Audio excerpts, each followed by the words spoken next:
If Austin Metcalf walked up to Karmelo and tried to move him from the tent, because that's not where he was supposed to be, and Karmelo just upped and stabbed him in the chest like the media say, yes, that's wrong. Look, I'm gonna tell y'all like this. If niggas try to jump me, I'ma stab your ass, bro. You're scrolling, and then you see it. Karmelo Anthony protesters have just been arrested after allegedly disrupting a peaceful rally held in memory of Austin Metcalf.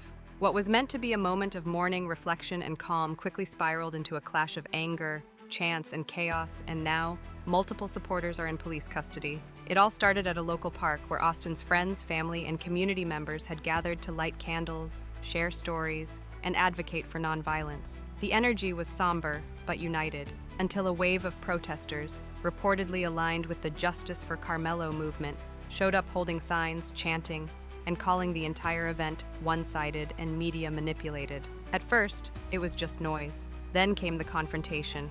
Videos now going viral show several protesters shouting at speakers, interrupting the program, and getting into heated altercations with grieving attendees. Some clips show posters being torn, shoving between opposing sides, and rally organizers trying to keep the peace. Eventually, local police were called in to intervene. At least 4 individuals were arrested on site for disorderly conduct and resisting officers. Now you're left asking, was this protest about justice or was it a complete hijacking of grief? Do the ends justify the means when it comes to activism? Or did these supporters take it too far, turning a moment of healing into a political battleground? Because regardless of where you stand on the case, one thing's clear. The Karmelo Anthony controversy has spilled far beyond the courtroom.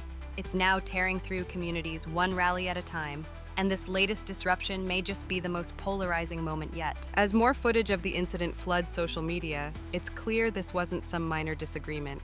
It was a full-on disruption. You watch as attendees at Austin Metcalf's vigil try to keep things calm, holding candles in one hand while shielding children and elders with the other.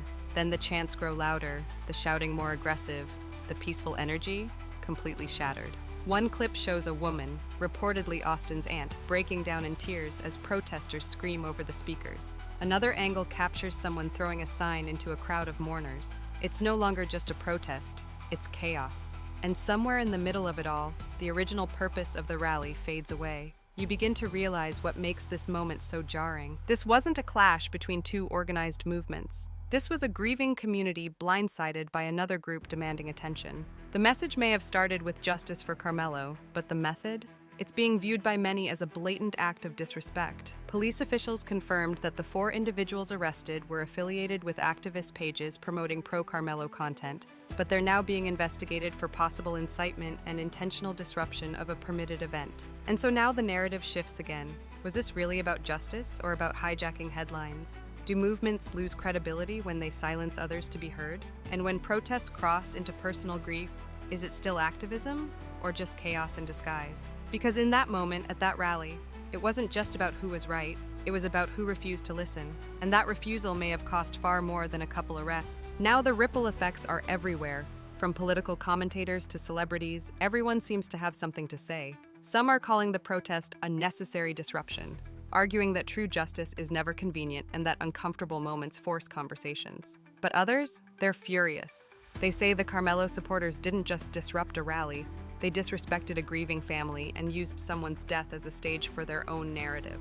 You scroll through the reactions online and see the divide forming fast. This wasn't protest, it was provocation.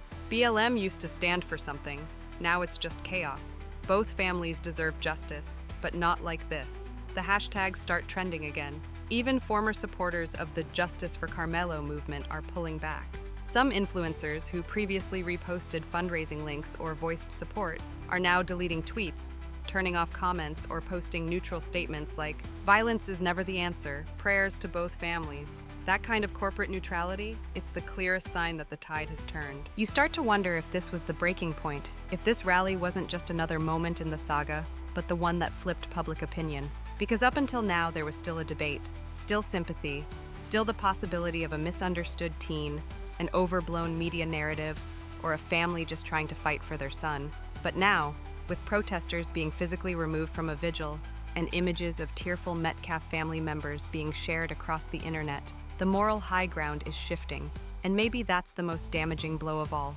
Not the arrests, not the chaos, but the loss of credibility in a movement that was already hanging by a thread. As the dust settles from the rally, You realize this wasn't just a one-time clash, it's the beginning of something deeper. Lines are being drawn, communities are choosing sides. And now, even race has entered the conversation full force. Commentators on both ends of the political spectrum are framing the incident through the lens of racial tension. On one side, voices argue that the rally was always going to be used to paint Karmelo's supporters as dangerous, that this was never about one incident, but about the systemic pattern of vilifying Black youth before a fair trial. On the other side, people claim the moment proved exactly why public sympathy for Karmelo is unraveling, suggesting that what started as a justice movement has turned into a flashpoint for aggression. And then come the think pieces. News anchors begin referring to it as the rally that sparked the divide. Podcasts dedicate full episodes to what it means for the future of activism. YouTubers and TikTokers post reaction videos dissecting every frame of the confrontation. Some say it was staged, some say it was an emotional mistake. But most agree, whatever trust the public still had in the cause may now be gone. Meanwhile, both families remain silent. No interviews, no statements, just silence. Like they both know that anything they say now will only pour more fuel on an already burning fire. You look at how fast this has all escalated, and it hits you. This isn't just a legal case anymore. It's a cultural crisis. And you're forced to ask, did a rally really cause this, or was this divide already there, waiting to explode? Was this activism or antagonism? And how did one teenager's crime turn into a powder keg for a race war nobody was ready for? Because what happened at that rally might just be the moment where this case stopped being about guilt or innocence and became a symbol of something far more explosive. Now the media frenzy reaches a new level. Headlines aren't just reporting the facts, they're shaping the narrative. BLM supporters clash with grieving family at peace rally. Racial tensions explode over Karmelo Anthony case. Metcalf vigil disrupted by mob of protesters. You start noticing the language shift. Words like mob, riot, and agitators are thrown around with ease, while any mention of why the Karmelo supporters were even there is slowly being pushed to the background. And maybe that's the most dangerous part, because once the media takes hold of a story like this, it's no longer just about the truth, it's about perception. You watch as right-wing personalities capitalize on the moment, calling it another example of activist hypocrisy and demanding criminal charges. Meanwhile, more moderate voices urge both sides to come together, but their calls for unity are drowned out by outrage and finger-pointing. The internet? It's a war zone. Comment sections are flooded with insults, debates, and racial slurs. People aren't just mad, they're scared. Because this rally wasn't just a disruption, it was a symbol, a moment that tapped into a much deeper, unresolved tension in America, one where race, justice, grief, and outrage all collided and left nothing but division in their wake. Now the Karmelo Anthony case is no longer just about what happened that day between two teens. It's about what's happening right now, between communities, between ideologies, between truths that refuse to coexist. You ask yourself, how do you move forward from this? Can a fair trial even happen now, with emotions boiling over and the nation watching through polarized lenses? Or is this case already too far gone, tainted by headlines, hijacked by outrage, and turned into a symbol no one can fully control?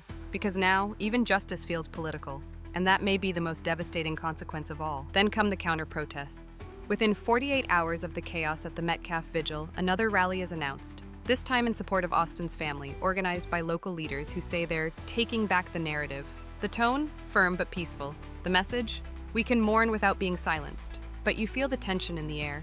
This isn't just about honoring a lost teen anymore. It's about reclaiming dignity. Because for many in the community, what happened at that vigil was more than disrespect. It was a trigger, an explosion of grief, anger, and exhaustion from watching pain politicized. At the new rally, dozens of signs read, "Justice for Austin, silence isn't violence, hijacking grief is, let us mourn in peace." And while the event remains calm, the emotional weight is undeniable. You see speakers fighting back tears, mothers clutching pictures of their children, and young people trying to make sense of it all. There's no screaming, no chanting, just a quiet demand. Let us grieve without being dragged into your war. Meanwhile, the original Karmelo support pages are oddly silent. No new posts, no responses to the backlash. And that silence speaks volumes, because even those once shouting the loudest are starting to realize the public is turning. It makes you wonder, was this movement ready for the consequences of confrontation? Did a desperate push for visibility sabotage the very cause it claimed to protect? And how many bridges have been burned that can't be rebuilt? Because the fallout from that one event hasn't just fractured support, it's split the conversation wide open. Now, instead of seeking justice together, Two communities are drifting further apart, speaking louder, but listening less. And when that happens, it's not just rallies that get disrupted. It's the hope for real healing. Now, what started as a single, tragic incident has become something far more dangerous, a cultural fault line that refuses to close. The rally disruption wasn't just another chapter in the Karmelo Anthony case, it was the tipping point, the moment where grief, justice, and identity all collided and left both sides fractured in the fallout. You're no longer watching a legal case, you're watching a full-blown cultural unraveling.